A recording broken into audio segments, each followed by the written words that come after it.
Gilubong na ang gipatayng mayor sa lungsod sa Laa, Compostela Valley. Apan hangtod karon wala pa matino unsay motibo sa pagpatay sa mayor. Si Ben Teshorna sa update. Ben.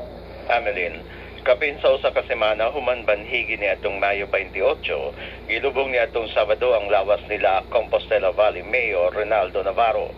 Dito gilubong ang mayor sa luna sa pamilyang Navarro sa Laak, tinambungan sa 3,000 ka supporters nini.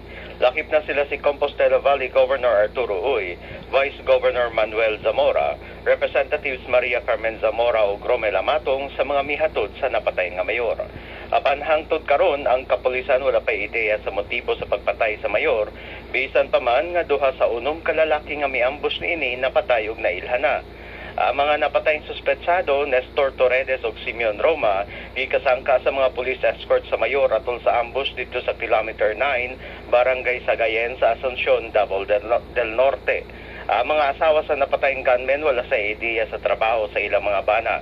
Mihimikap na sab ang New People's Army sa bisan unsang kalambigitan sa hitabo. Hamelin. Daghang salamat Ben. Ben Teshorna reporting gikan Davao City.